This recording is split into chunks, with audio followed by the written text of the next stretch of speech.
तत्वाल सूत्र स्वाध्याय की ओर हम चलेंगे। तृतीय अध्याय चल रहा है, मंगलाचरण करते हैं। दोनों हाथ हृदय स्थान पर मंगलाचरण करेंगे।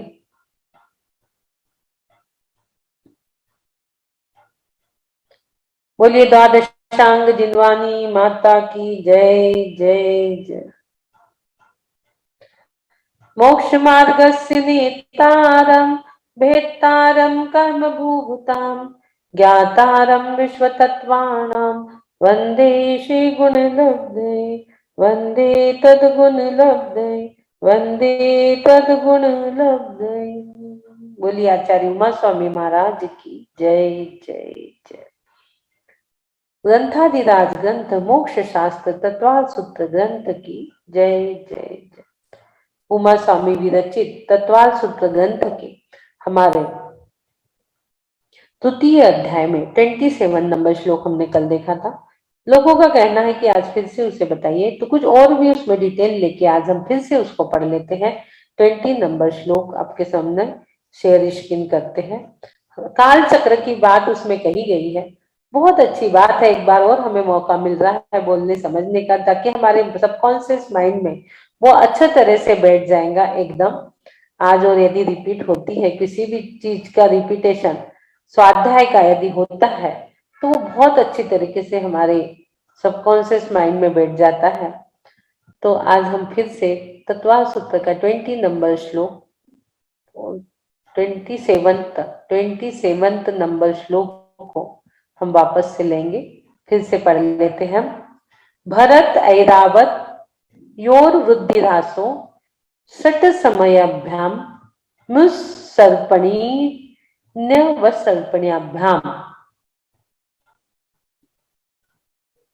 पढ़ेंगे। भरत ऐरावत योर वृद्धिरासो षट समयाभ्याम मुसर्पणीन्य वसर्पणीभ्याम। यहाँ पर न्य एक आ रहा है, मुसर्पणीय वसर्पणाभ्याम। संधि विच्छेद भरत प्लस ऐरावत प्लस वृद्धि प्लस रासो प्लस षट समयाभ्याम। यहाँ पर भ्याम और म जो है ये म भ्याम में चला गया और यहाँ पर उत्सर्पणी हो गया, उत्सर्पणीय और उत्सर्पणीय उत्सर्पणीय ऐसा पढ़ेंगे इसको। और फिर प्लस अवसर्पण्याभ्याम, यहाँ पे व में से अ निकला तो अवसर्पण्याभ्याम, ये जो य है य में से अ व में जुड़ गया तो अवसर्पण्याभ्याम हो गया, य से अ निकलेगा अवसर्पण्याभ्याम। अब शब्दार्थ षट यानी 6, समयाभ्याम यानी कालों से युक्त, समय यानी काल, उत्सर्पणी और उत्सर्पणी अवसर्पणी अभ्याम अवसर्पणी, ये नाम है उत्सर्पणी अवसर्पणी। अवसर्पणी काल के द्वारा भरत और ऐरावत, भरत क्षेत्र ऐरावत क्षेत्र, हमने 7 क्षेत्र देखे थे जिसमें 2 क्षेत्रों का काल परिवर्तन हम आज देख रहे हैं। कल हम अन्य अन्य क्षेत्रों का देखेंगे। ऐरावत क्षेत्रों में जीवों की सुख आदि में क्रमशः वृद्धि यानी बढ़ना, ह्रासों यानी घटना होता रहता है।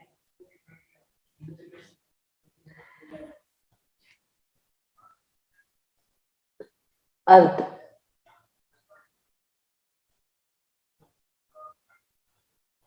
भरत और ऐरावत क्षेत्रों में काल कल्प के उत्सर्पणी और अवसर्पणी से युक्त 6 कालों में क्रमशः जीवों के सुख संपदा भोगो भोग आयु ऊंचाई बढ़ती और घटती रहती है।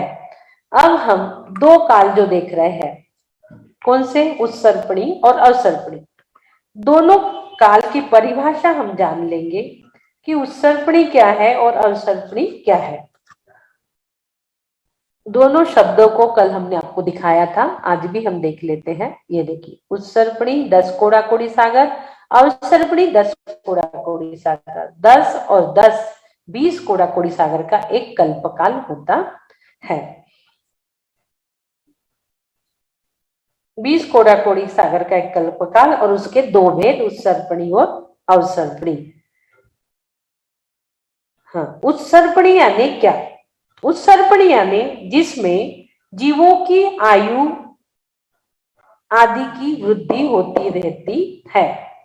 किस किस चीज की इसमें वृद्धि? बहुत सारी चीजों की इसमें वृद्धि हमने देखे थे। क्या क्या चीजें हैं देखिए। क्रमशः जीवों का सुख, संपदा, भोगोपभोग, आयु, ऊंचाई बढ़ती और घटती रहती है। तो उस सर्पणी में ये सारी चीजें क्या होती? बढ़ती है। क्या क्या बढ़ता है? सुख, संपदा, भोगोपभोग, आयु, ऊंचाई बढ़ती। उस सर्पणी यानी बढ़ना, उन्नति होना। और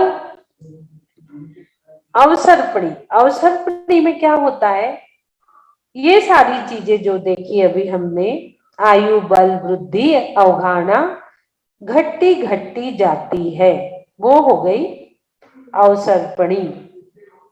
वो हो गया अवसर्पणी। और उस सर्पणी में बढ़ते बढ़ते चला जाता है।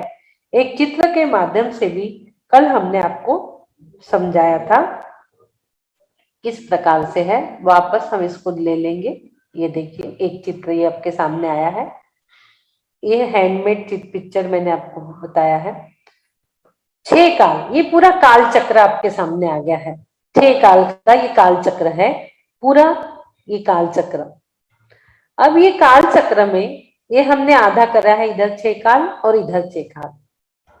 पहला, दूसरा, तीसरा, चतुर्थ, 5 और 6 काल हमने बनाए। तो पहला जो काल है ये इधर अवसर्पणी का है और इधर जो काल है ये उत्सर्पणी का काल है। दोनों के 6 काल चल रहे हैं। ये काल चक्र है। अब अवसर्पणी का जो पहला काल है ये उत्तम भोग भूमि का है। और भोग भूमि की चर्चा हमने पहले बहुत अच्छे तरह से 2 दिन तक की है। कितने दिन तक की है? 2 दिन तक हमने की है। अभी हम जो देख रहे हैं यहाँ पर पहला काल अवसर्पणी का सुषमा सुषमा, ये देखिए मैंने इसमें लिख भी दिया है। सुषमा सुषमा यानी सुख ही सुख का, उत्तम भोग भूमि का, जहां मनुष्य को कुछ नहीं करना है। हमारी जो इच्छा हुई वो हमें कल्पवृक्ष से प्राप्त यहाँ हो जाता है। यहाँ पर 3 पल्ले की आयु होती है, 4 कोड़ा कोड़ी सागर का यहाँ पर काल होता है, समय होता है। यहाँ पे जो मनुष्य होते हैं वो पीले वर्ण के होते हैं। पीला कलर यहाँ पर मनुष्यों का रहता है। और आगे अब हम चलते हैं। सुषमा, दूसरा जो काल है सुषमा काल अवसर्पणी का यानी सुख का काल। मध्यम भोग भूमि, 3 कोड़ा कोड़ी सागर के यहाँ पर समय है, 2 पल्ले की आयु है, रंग यहाँ पर मनुष्यों का सुबल रहता है। यहाँ पर आगे अब चलता है सुषमा सुषमा यानी सुख ही सुख। सुखमा सुखमा यानी सुखमा और दुखमा, सॉरी, तीसरा जो काल है सुखमा दुखमा। ये जो सुख था ये सुख का काल अभी भी चल रहा है, पर आगे अंत में जाके यहाँ पर थोड़ा सा दुख प्रारंभ हो जाता है। आगे जाकर यहाँ पर थोड़ा दुख प्रारंभ हो जाता है। और यहाँ की जघन्य भोग भूमि कहलाती है। 3 भोग भूमि हमने आपको बताई थी, उत्तम, मध्यम, जघन्य। वो यही है, पहला काल, दूसरा काल, तीसरा काल। ये 3 काल की 3 भोग भूमियां आप यहाँ पे देख रहे हैं, उत्तम, मध्यम, जघन्य। जघन्य भोग भूमि सुखमा दुखमा, यहाँ से दुख प्रारंभ हो जाते हैं। यहाँ के मनुष्य नील वर्ण के होते हैं। 2 कोड़ा कोड़ी सागर, 2 कोड़ा कोड़ी सागर का यहाँ समय है। और तीसरे काल में 1 पल्ले की आयु रहती है। तो ये जो यहाँ आप देख रहे हो पहला, दूसरा और तीसरा, कितना काल हो गया? 4 कोड़ा कोड़ी, 3 कोड़ा कोड़ी और 2 कोड़ा कोड़ी। कितने हो गए? 3, 2, 5 और 4, 9। यहाँ तक का समय 9 कोड़ा कोड़ी सागर का हो गया। और ये भोग भूमि का, और ये काल जो हो गया भोग भूमि का हो गया। आगे आपकी कर्म भूमि प्रारंभ हो जाएंगी चतुर्थ काल से। चतुर्थ काल से क्या हो रहा है? कर्म भूमि प्रारंभ हो रही है चतुर्थ काल में, आप देख रहे हो। और यहां से जो अब 1 कोड़ी, अब क्या बचा है? 1 कोड़ा कोड़ी सागर की जो समय बचा है, जो काल बचा है 1 कोड़ा कोड़ी सागर का, वो 3 में विभाजन हो जाएगा। तो 42,000 कम 1 कोड़ा कोड़ी सागर यानी 58 सागर, यानी 42,000 कम 1 कोड़ा कोड़ी सागर की जो काल है वो चतुर्थ काल है। इस यहाँ पर आयु है एक कोटि पूर्व की। यहाँ जो आयु है वो एक कोटि, देखिए आप सब चीज यहाँ कम कम कम कम होती चली जा रही है, हर चीज यहाँ कम कम होती जा रही है। यहाँ पर काया भी, इधर जो 3 काल है इसकी काया भी 500 धनुष की रहती है लोगों की, और यहाँ से काया घटना प्रारंभ हो जाती है उत्तरोत्तर, इधर धीरे धीरे धीरे धीरे घटती घटती घटती जाती है काया भी। जब ये जैसे अभी महावीर भगवान के शासन काल में हमारी 7 हाथ की है, तो यहाँ से काया भी घटना प्रारंभ हो जाता है। यहाँ पर धीरे धीरे आप देख रहे हो हर चीज यहाँ से नीचे नीचे आ रही है। तो यहाँ से जो अवधारणा है, चौथे काल की जो अवधारणा है, ये अवधारणा भी यहाँ से घटती चली जाती है, और समय भी इसका घट गया। 82,000 वर्ष कम एक कोड़ा कोड़ी सागर, यानी 58,000 वर्ष हो गया यहाँ पर। अब आगे हम चलते हैं।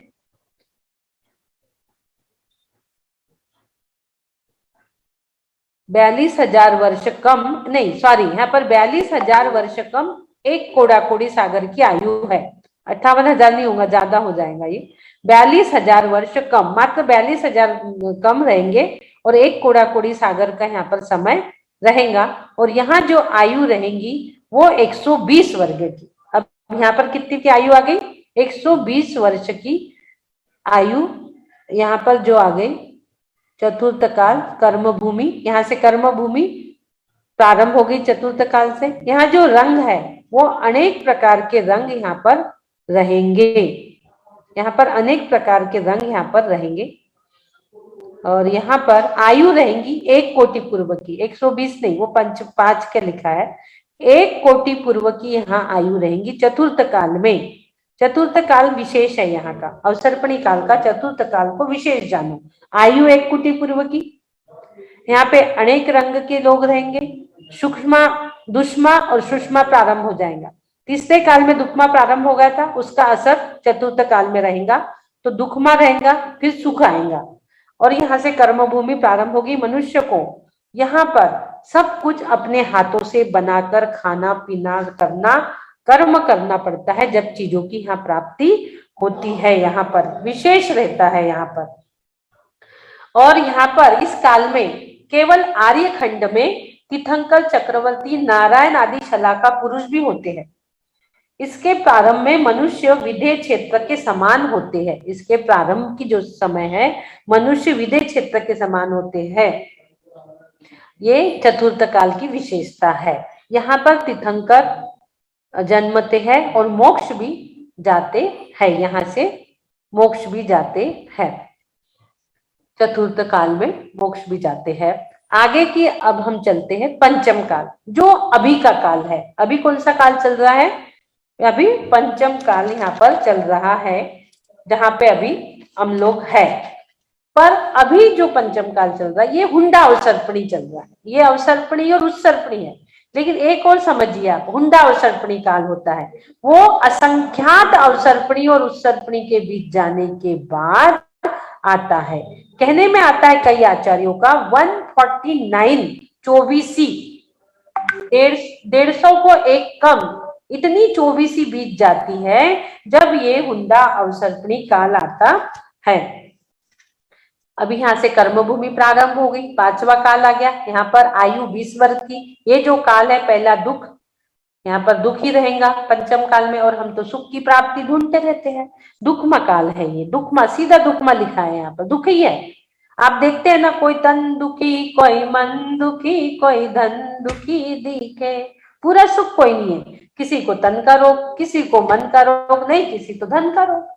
धन भी अच्छा है तो मन का रोग, मन अच्छा है तो तन का रोग, कोई ना कोई रोग से पीड़ा, दुखी है ही जीव। तो ये दुख का काल है कर्म भूमि का। यहाँ अब जो 42,000 कम थे वो यहाँ बढ़ जाएंगे 5वें और 6ठे में। यहाँ जो 21,000 वर्ष का यहाँ समय रहेगा, और 6ठे काल में भी 21,000 वर्ष, 42,000 के आधे आधे हो गए, 21,000 वर्ष।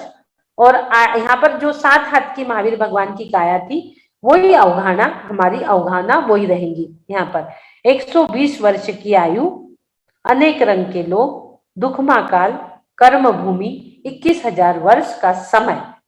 समय यहाँ जो रहेगा, काल जो रहेगा 21,000 वर्ष का यहाँ पर रहेगा।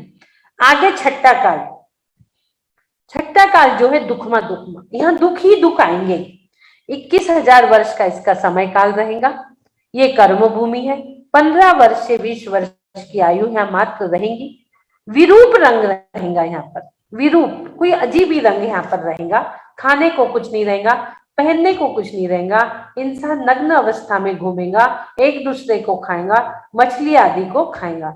अति दुख का काल है ये छठा काल। दुखमा दुखमा, दुस्मा दुस्मा यानी दुखमा दुखमा काल है छठवा काल। और इसके बाद फिर प्रलय काल आता है, जो 7 दिन जो वृष्टि होती है ना, हमने बताए थे, जिसमें धरती भी 1 योजन नीचे तक खराब हो जाती है।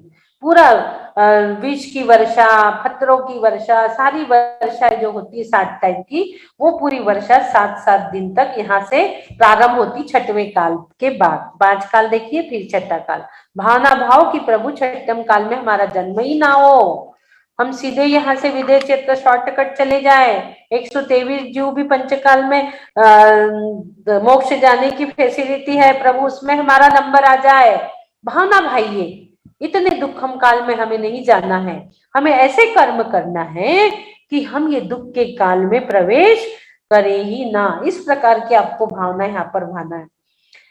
और आगे छठा काल के बाद यहाँ पर जो प्रलय काल आता है, 7-7 दिन की यहाँ पर वर्षा होती है, जो आपने कल भी बताए थे आपको कि यहाँ पर जो वर्षा होती है 7-7 दिन की, जो दुष्ट वर्षाएं होती है, जो कि यहाँ पर छठम काल में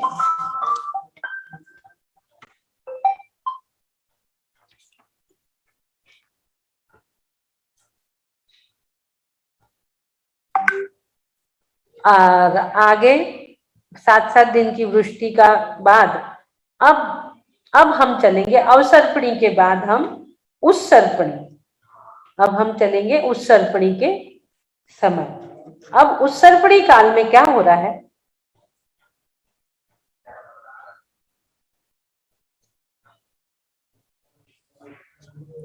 अब चलते हैं उस सर्पणी। हमने अवसर्पणी के 6 वेद देख लिए, 6 काल देख लिए, उसके बारे में हमने सारी चीजें जान भी ली। अब हम आगे जो चल रहे हैं वो हम उस सर्पणी के 6 कालों का परिवर्तन अब हम देखेंगे कि कैसा है इसके पश्चात।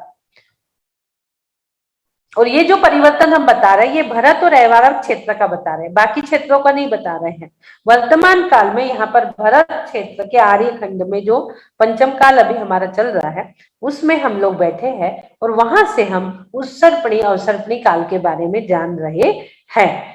अभी हमारा जो समय बीता है वो सिर्फ 2500 वर्ष का बीता हुआ है, अभी आगे बहुत चीजें हैं। तो ये हम उस सर्पणी का भी अभी जानते काल चक्र। हम यहाँ से घूमते घूमते यहाँ तक आ गए। अब यहाँ से प्रलय काल, छठा काल जो है यहाँ पर, उसके बाद प्रलय काल आता है। वहां से प्रलय काल आ गया।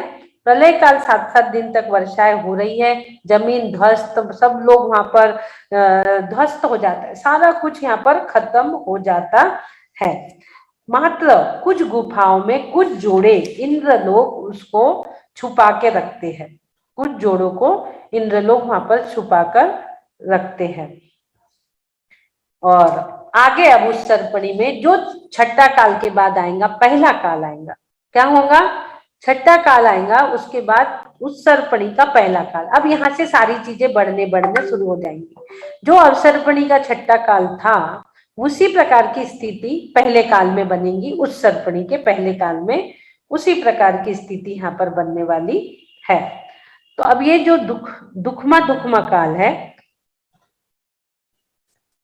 सुषमा के बाद दुखमा नाम का जो ये दुखमा, इसके बाद उस सर्पणी में भी पहला काल प्रारंभ हो जाएगा। अब उल्टा चलो यहाँ से, ये भी 21,000 वर्ष का रहेगा, दुखमा काल रहेगा, कर्म भूमि रहेंगी, यहाँ पे कर्म भूमि रहेंगी।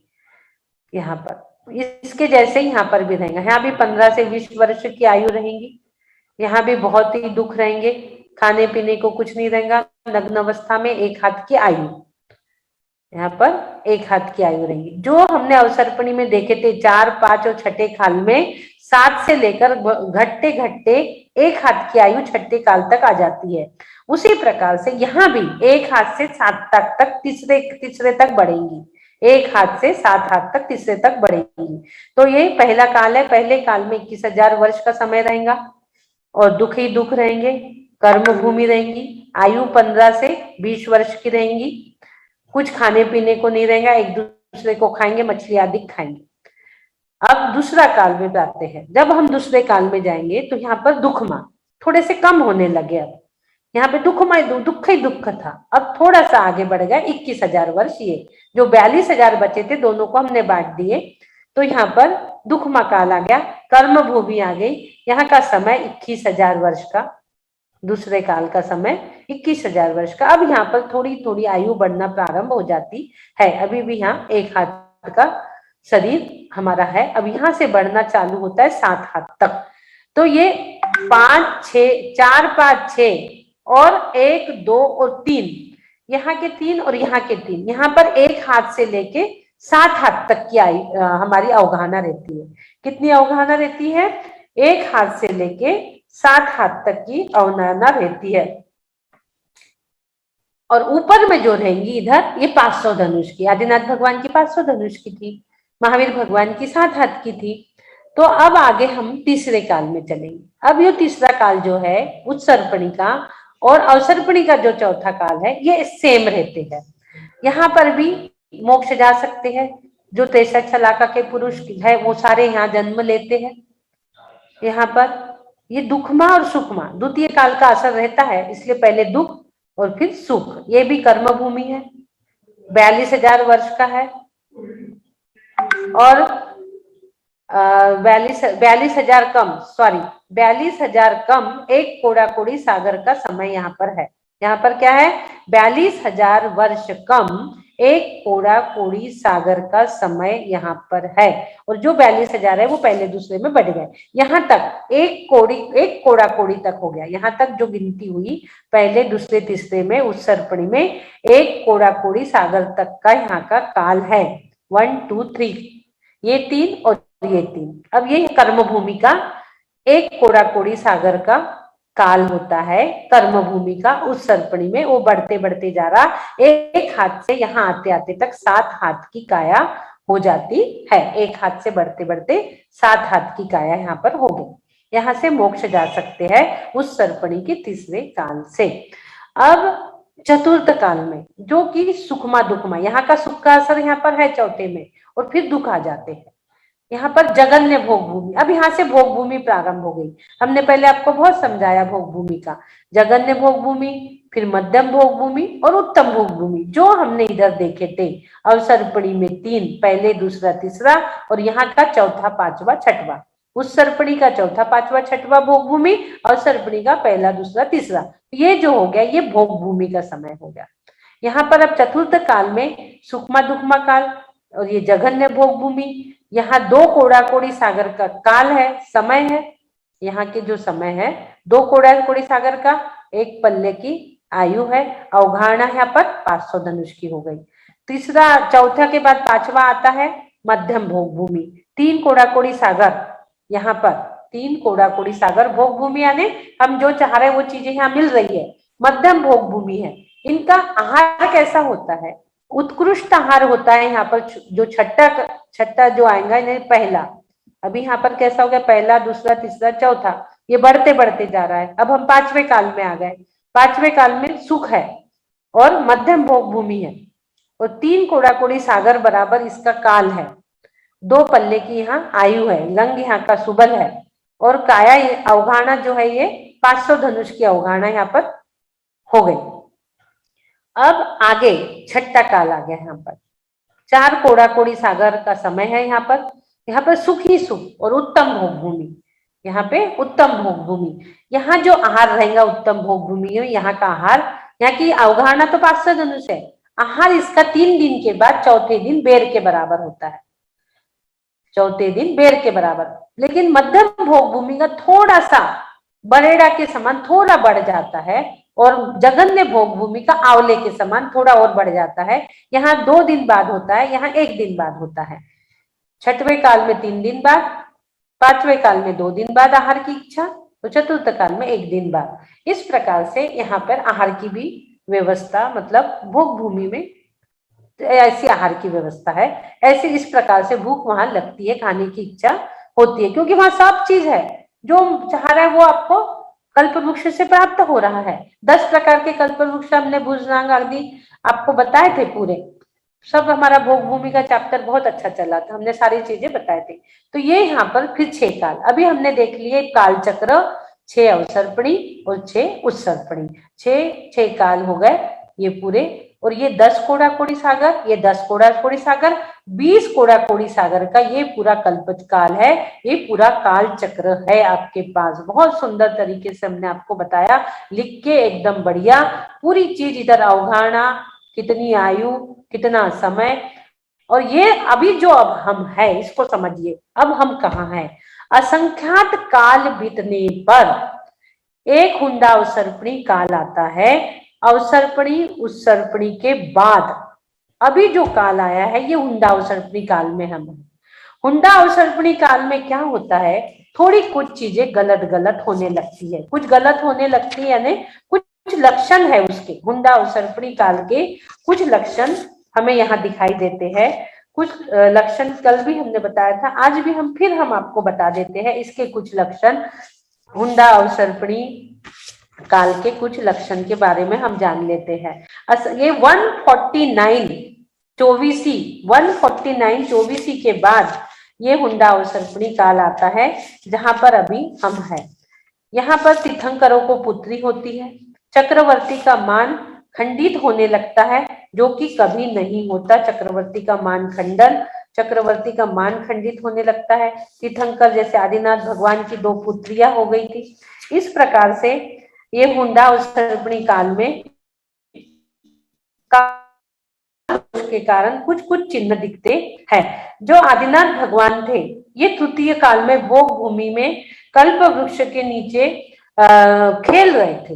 2 रिद्धिधारी मुनिराज आए, उन्होंने उनको संबोधन किया, अरे ये तो तीर्थंकर बनने वाले हैं, उनका संबोधन किया, और वो तृतीय काल में ही जन्मे थे। तृतीय काल में उनको क्या हो गया, सम्यक दर्शन की प्राप्ति हुई। वहां तो युगल भोग भूमि में तृतीय काल की जघन्य भोग भूमि है, वहां पर हमने आपको बताया था कि युगल युगल जन्म लेते हैं, युगल जोड़ी जोड़ी से पति पत्नी जन्म लेते हैं। उनकी पत्नी भागते दौड़ते आई कि क्या हो रहा, उनका भी संबोधन किए, उनको भी सम्यक दर्शन की प्राप्ति होगी, आदिनाथ भगवान के जीव को वहां पर। तो इस प्रकार के कुछ कुछ लक्षण वहां पर दिखते हैं।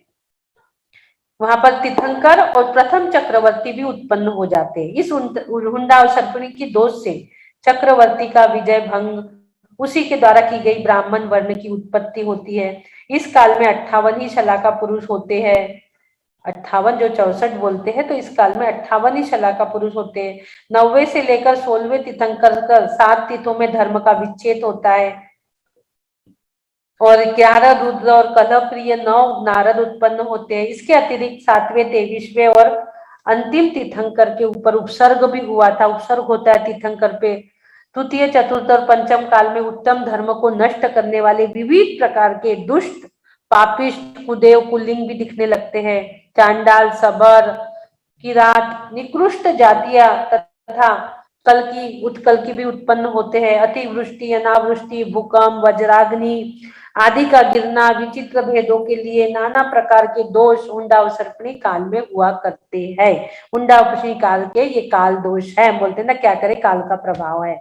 तो ये काल दोष इस प्रकार के, जहां पर अभी हम लोग है पंचम काल, ये हमारा हुंडा अवसर्पणी काल का चल रहा है। ये हमने देख लिए। तो ये जो परिवर्तन है ये पूरा भरत और ऐरावत क्षेत्र में होता है। अब भरत क्षेत्र कहाँ है, हम देखते हैं इसको, ये देखेंगे आप, बहुत अच्छी चीज, कोई भी मत जाइएगा, आपने इतना सुना, 5 मिनट और सुनिए। ये भरत क्षेत्र, ये देखिए, ये भरत क्षेत्र है, यहाँ पर ये हिमवन पर्वत है, आप देख रहे हो, ये भरत क्षेत्र, यहाँ हिमवन पर्वत है पूरा। हिमवन पर्वत में यहाँ पद्म तालाब है, हमने आपको बताए थे पद्म तालाब, और इसका एरिया भी बताए थे 526/19/6, ये पद्म तालाब। यहाँ से ये गंगा नदी, ये वाली ये गंगा नदी है राइट में, और यहाँ ये सिंधु नदी है, ये 2 नदी जा रही है। पद्म तालाब से 2 नदी निकली थी, हमने बताए थे 6 तालाब, 7 क्षेत्र और नदियां। तो ये नदी जो है पद्म तालाब से गंगा नदी और सिंधु नदी है। ये अब 6 खंड जो है, हम कहते हैं ना भरत चक्रवर्ती 6 खंड जीत के आए थे, चक्रवर्ती 6 खंड जीत के आते हैं। तो 6 खंड कौन से हो गए इसमें? इसमें यहाँ पर म्लेच्छ खंड, ये म्लेच्छ खंड, ये म्लेच्छ खंड, ये इसके 6 भाग हो गए, 1 2 3 4 5 6, ये 6 भाग आप यहाँ पर देख रहे हैं। देख रहे हैं ना 6 भाग आपको दिखे? समझ में आ रहे हैं क्या? अच्छे से आप देख सकते हो, आराम से शांति से देख लीजिए इसको।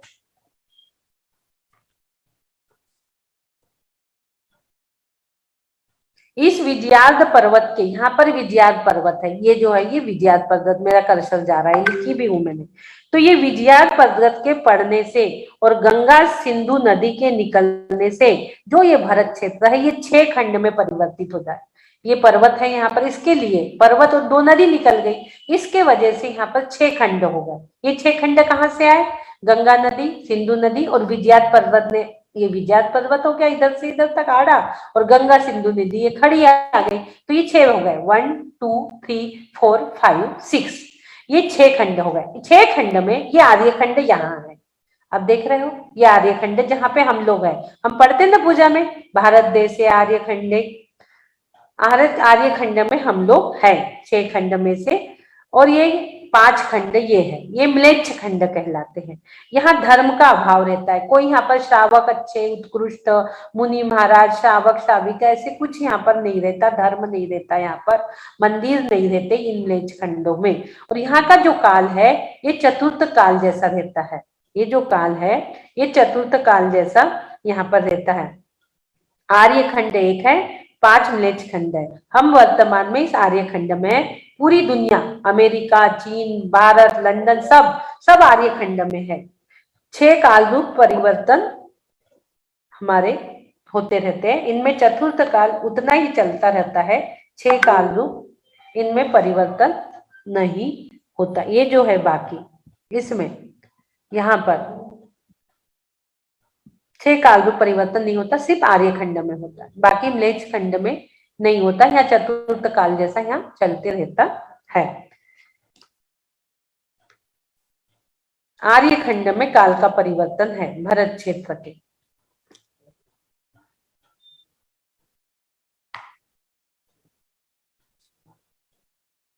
चलिए आगे हम और बता रहे हैं आपको। आप ये जो देख रहे हो विजयार्ध पर्वत, और यहाँ पर जो देख रहे हो वृषभाचल, यहाँ जो शिला देख रहे हो ये वृषभाचल शिला है। अब ये जो चक्रवर्ती 6 खंड को जीतता है, ये पूरे को जीतता है, लेकिन नारायण प्रति नारायण 3 खंड को जीतते हैं, अर्ध चक्रवर्ती कहलाते हैं।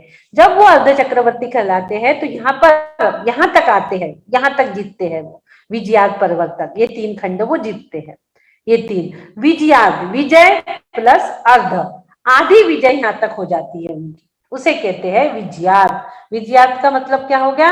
आधी विजय, विजयार्ध यानी विजय प्लस अर्ध, तो विजयार्ध आधी विजय हो जाती है नारायण प्रति नारायण की, तो विजयार्ध पर्वत तक 1 2 3 खंड को वो जीतते हैं, और चक्रवर्ती 6 खंडों को जीतता है। जब 6 खंड को जीतता है भरत चक्रवर्ती और अपना नाम लिखाने जो शिला पे जाता है, वो शिला जो है वो ये है वृषभाचल, विजयार्ध पर्वत के ऊपर वृषभाचल ये शिला है।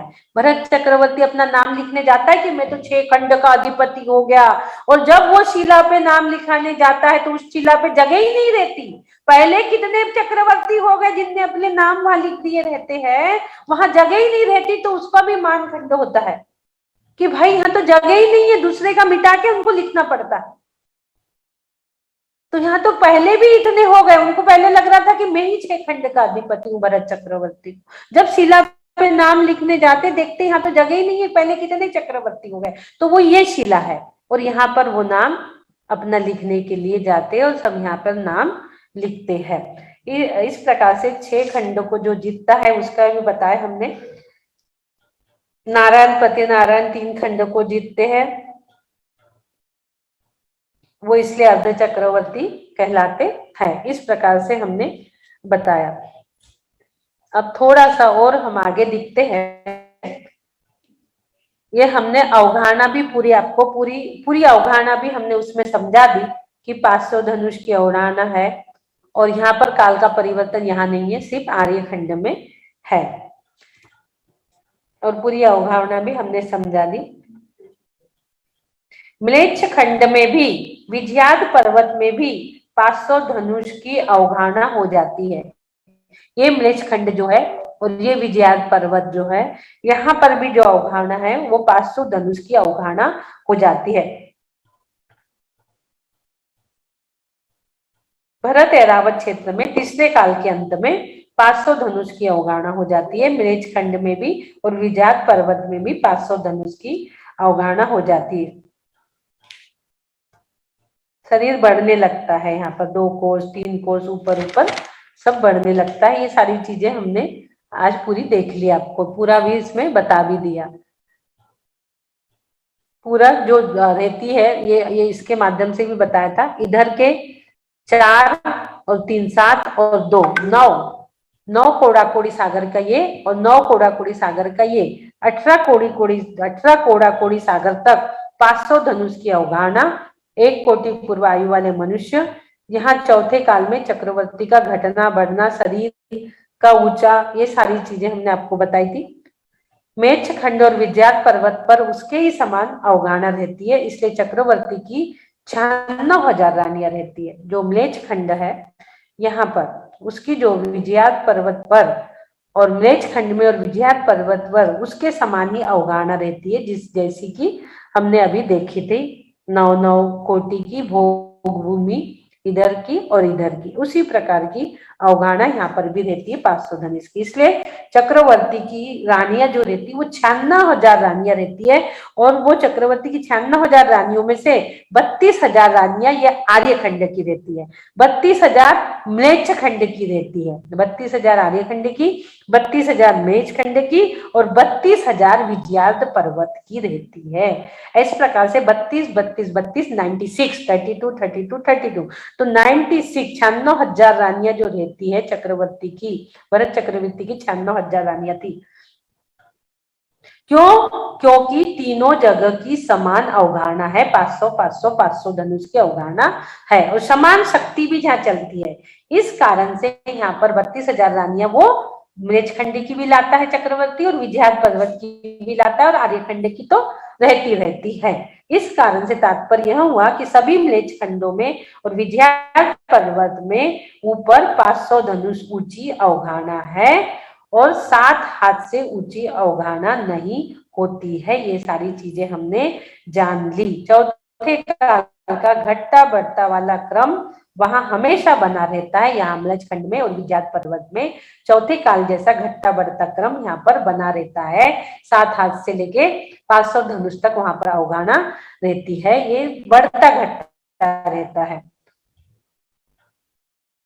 चौथे काल से नीचे वह नहीं जाता, चौथे काल के ऊपर नहीं होता, ऐसा वहां हमेशा रहता है। न नीचे जाता चौथा काल, न चौथे काल से कोई ऊपर जाता। यहाँ पर म्लेच्छ खंड विजयाद पर्वत में हमेशा चौथे काल के जैसा चलते रहता है, वैसा वहां हमेशा रहता है। म्लेच्छ खंड में ऐसा हमेशा रहता, म्लेच्छ खंड में हमेशा रहता है। इस प्रकार से आज हमने 10 कोड़ा-कोड़ी उत्सर्पणी, अवसर्पणी और ये कल्पकाल, ये इस प्रकार की सारी चीजों को आज हमने यहाँ पर जाना। कल भी हमने देखा था लोगों के आए कि आज एक बार फिर से लीजिए, इसलिए हमने इसको फिर से लिए। तो ये जो काल की पलटना है, भरत और ऐरावत क्षेत्र में 6 वेदों सहित उत्सर्पणी अवसर्पणी का परिवर्तन होता रहता है। असंख्यात अवसर्पणी बीत जाने के बाद एक उंडा अवसर्पणी काल आता है। चतुर्थ काल रहता है, ये हमने देख लिया विजयाद पर्वत और म्लेच्छ खंडों में।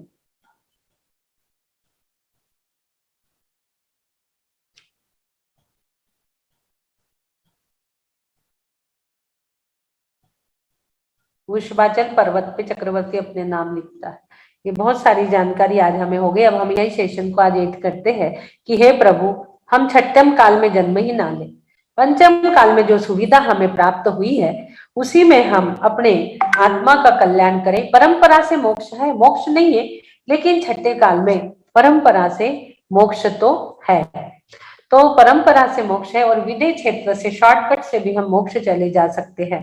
और इतनी फैसिलिटी हमें मिली है यहाँ पंचम काल में कि 123 जीव मोक्ष जा सकते हैं। हम भावना भाई की प्रभु छठे काल में हमारा जो दुखमा काल आने वाला है वहां हमारा जन्म ही ना हो, क्योंकि छठवें काल के बाद प्रलय काल आता है, 7 दिन सब वृष्टि होती, फिर 7 दिन अमृत वृष्टि आदि होती है, और वो श्रावण शुक्ला एकादशी के दिन से वो प्रारंभ होता है, जो अभी हमने आपको यहाँ पर बताया था, जो उत्सर्पणी का काल होता है, वो अभी हमने आपको यहाँ शेयर किया था। ये देखिए कि इसमें ये यहाँ दुख ही दुख, फिर यहाँ प्रलय काल आता है, फिर यहाँ से जो पहला काल शुरू हो गया उत्सर्पणी का, यहाँ भी 7 दिन फिर अच्छी अमृत वृष्टि वगैरह होती है। जो अमृत वृष्टि होती है वो जो होता है अमृत वृष्टि, वहां पे श्वेतांबर लोगों के पर्यूषण पर मनते हैं। और जब श्रावण शुक्ला प्रतिपदा जो आती है, जो जब गणेश जी भी बैठते हैं उस समय, और हमारे 10 दिन के पर्यूषण पर्व भी शुरू होते हैं, वो वहां से श्रावण शुक्ला प्रतिपदा से, वहां से हमारे पंचमी से, श्रावण शुक्ला प्रतिपदा पंचमी से हमारे दशलक्षण महाव्रत वहां से प्रारंभ हो जाते हैं हमारे। यहीं से वो 7 दिन वृष्टि होती है, उसके पहले के जो 8 दिन रहते हैं अमृत वृष्टि होती है, वही काल से तांबर लोगों का, और फिर उसके बाद 10 दिन हमारे, ऐसे 18 दिन के पर्यूषण पर्व हम मनाते हैं। इस प्रकार से आज हमने बहुत कुछ जानने की कोशिश की, और डबल हमें मैसेज आए कि आप डबल लीजिए तो हम इसको अच्छे से समझ जाएंगे, इसलिए आज हमने इसको फिर से वापस हमने इसको ले लिया ताकि और अच्छे से हम इसको समझ सकें।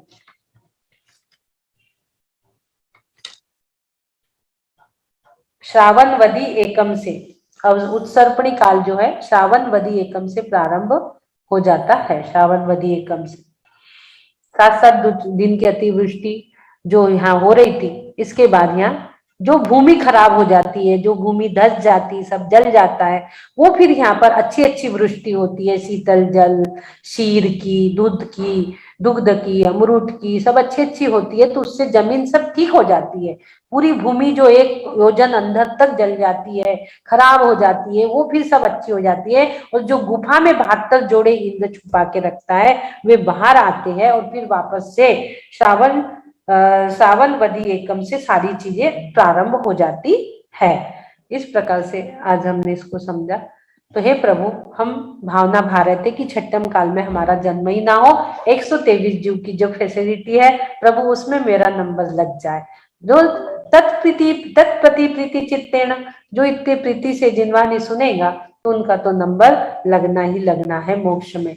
इतने चित्त से, इतने प्रीति से, अभी से भी इतने सारे लोग अभी भी जुड़े हुए हैं, कितने अच्छे से स्वाध्याय किया, करीब आज 150 लोगों ने पूरा तत्वासूत्र काल चक्र का जाना।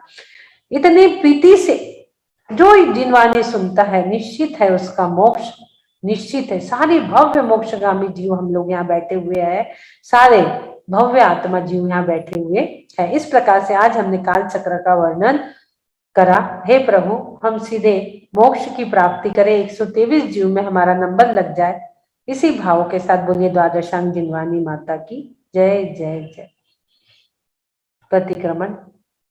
हे आदि प्रभु, हे युग सृष्टा, मुझसे मन वचन काया द्वारा, कृतकारित अनुमोदना द्वारा, संभ्रम समारंभ आरंभ द्वारा, कृतकारित अनुमोदना द्वारा सच्चे देव गुरु शास्त्र की अवहेलना हुई हो, असाधना हुई हो, मुझे क्षमा करे प्रभु, मुझे क्षमा करे।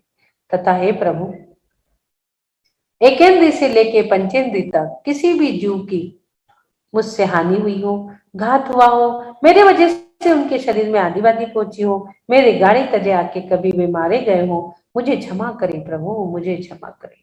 हे प्रभु, आज का नया दिवस नए अनुष्ठान के नए स्वाध्याय के साथ आपने हमें दिया, इसलिए हम आपके कोटि कोटि आभार, कोटि कोटि आभार, कोटि कोटि वंदन, कोटि कोटि नमन करते हैं और भावना भाते हैं। जब भी हम यह संसार से जाए तो हम समाधि संलेखना पूर्वक ही जाए, लेट के नहीं बैठ के जाएंगे, लेट के नहीं बैठ के जाएंगे, घर से नहीं मंदिर से जाएंगे, घर से नहीं मंदिर से जाएंगे, और अपने शरीर को संयम रूपी मंदिर बनाकर उस पर संलेखना रूपी कलश धारण करके ही जाएंगे।